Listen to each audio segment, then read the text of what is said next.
Thank you for joining us on Daily News Podcast. It's time to explore the stories that are defining our times, from groundbreaking local events to pressing national issues. All the news you need, right here on Mangalore today. In a dramatic incident on NH66, an Omni car burst into flames near Kotekar Adka. Thankfully, the driver, Riaz from Talapati, narrowly escaped after being alerted by a passing motorist. The car had just been repaired at a garage in Adka before catching fire. Despite smoke billowing from the vehicle, Riaz was unaware until the motorist behind him spotted the flames and signaled him. Following the warning, Riaz halted the car and safely evacuated, preventing a potential disaster.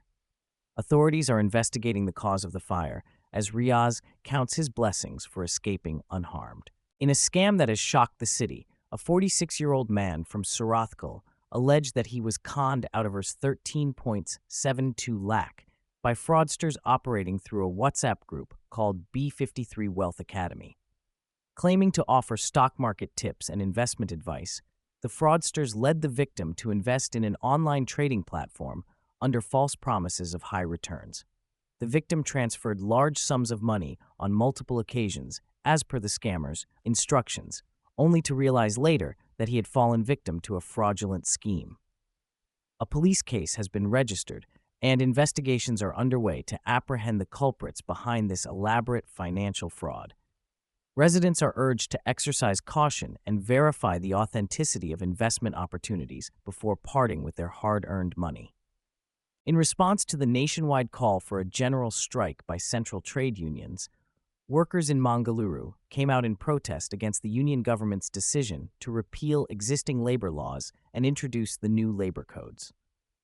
Hamali workers at the Old Port Wholesale Market, a prominent commercial center, stayed away from work, leading to a deserted market. Traders struggled to conduct business, resulting in closed shops and warehouses. The Port Workers Association supported the strike, rallying workers and ensuring its success. The strong turnout of Hamali workers at the Old Port highlighted the crucial role of laborers in economic activities. This protest in a BJP stronghold sends a powerful message to the Modi government about the impact of its policies on workers. In a recent development, Manipal police have apprehended the fourth accused in a drug-related case under the Narcotic Drugs and Psychotropic Substances (NDPS) Act. The accused, identified as Mohammed Ajmal from Malappuram district, Kerala, was found selling ganja near the Manipal syndicate circle. A substantial amount of ganja, weighing over 2,000 grams and valued at 1 lakh, was seized from his possession. Ajmal has been taken into custody and presented before the court. Additionally, 5 individuals who were supplied drugs by Ajmal have also been detained for questioning. Investigations are ongoing, and further actions are being taken in this case. This incident stems from an earlier raid in August 2025 at Eshwar Nagar in Herga village, where 2 individuals, Afshin and Shivanidhi Acharya, were caught selling ganja and LSD. Another accused, Manish from Kasaragod district, was arrested in Udupi shortly after. Stay tuned as more updates on this case are expected to follow. In a recent development, K.T. Tippaswamy, a member of the Karnataka State Commission for Protection of Child Rights, has urged officials in Mangaluru to crack down on female foeticide and prevent sex determination tests. In a review meeting at the Dakshina Kannada District Health and Family Welfare Office, he emphasized the need for strict enforcement of the Preconception and Prenatal Diagnostic Techniques Act. Tippaswamy directed officials to take stringent action against those violating the law and ensure that the child helpline number 1N98 is prominently displayed across institutions. Measures such as mandatory registration of scanning centers, public awareness campaigns, and penalties for child trafficking were also discussed. District officials reported issuing numerous notices for violations under the PCPNDT Act and conducting workshops to educate healthcare professionals and staff. The meeting aimed to address the declining sex ratio in certain villages and ensure the protection of every child's right to life. In a tragic accident near Takara village in Puttur, a pickup truck carrying centering materials overturned, resulting in the death of the driver, Hemachandra. The vehicle reportedly fell from an upper road to a lower road, causing the fatal incident. Hemachandra, a 32-year-old resident of Alaki, lost his life at the scene of the accident. His passenger, Umaraba, aged 51, sustained injuries and is currently receiving treatment at a nearby hospital. Hemachandra, who was unmarried, was the sole provider for his family. Authorities have initiated an investigation into the incident, and a case has been registered at the Puttur Traffic Police Station. Our deepest condolences go out to the family and friends of the deceased driver. A major fire incident occurred at the Solid Liquid Resource Management (SLRM) unit in Belv Gram Panchayat in Kundapur, causing significant financial losses. The building was engulfed in flames, with thick smoke billowing out, leading to local residents rushing to seek help. Former Gram Panchayat President S. Chandrasekhar Shetty Surgoli and local youths worked tirelessly to extinguish the fire, with water brought in from a nearby tanker. Despite efforts, the fire brigade from Karkala arrived too late, resulting in the complete destruction of the building. Fortunately, the remote location prevented a more severe catastrophe. Allegations were made that the accumulation of garbage at the site had been neglected for a year, despite pleas to higher authorities for assistance. The incident highlights the urgent need for proper waste management and cooperation between local administrations to prevent such disasters in the future. The Mangalore City Traffic Police have announced a month-long closure of a stretch of the Mangalore-Solapur National Highway 169 between Ganjimat and Yadapadavu for repair works by the NHAI. Vehicles traveling between Mangalore and Mudbidri or Karkala will need to take alternative routes during this period. The affected stretch will be diverted via various crosses like Dadi Cross, Pumar Padavu Cross, and Eshwara Kadi Cross. The NHAI aims to complete the four-laning work during this period to ensure smoother travel once the road reopens. Trucks between Mangalore and Karkala must operate via Padubidri, while light vehicles have alternative routes via Vidyagiri Cross. Stay tuned for updates on the restoration progress.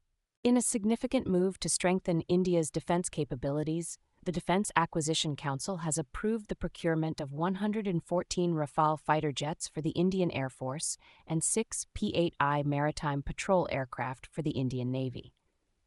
The approval comes amidst the Indian Air Force facing a shortage in squadron strength, falling to just 29 out of the authorized 42 squadrons.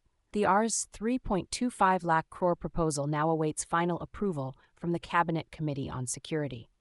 Once completed, the Indian Air Force will operate a fleet of around 150 Rafale jets, while the Indian Navy will induct 26 carrier-compatible Rafale aircraft. Additionally, the proposal includes the purchase of combat missiles and other advanced defense equipment. This development comes as India continues to prioritize its defense budget, with the Ministry of Defense receiving the highest ever allocation in the Union budget, reflecting a strong commitment to modernizing and strengthening the country's defense forces. Mangalore today, the city of Mangalore has settled a Rs. 262 crore deal with the family of Jahnavi Kandula, a 23-year-old Indian graduate student who was tragically killed in a road accident involving a speeding police officer in Seattle.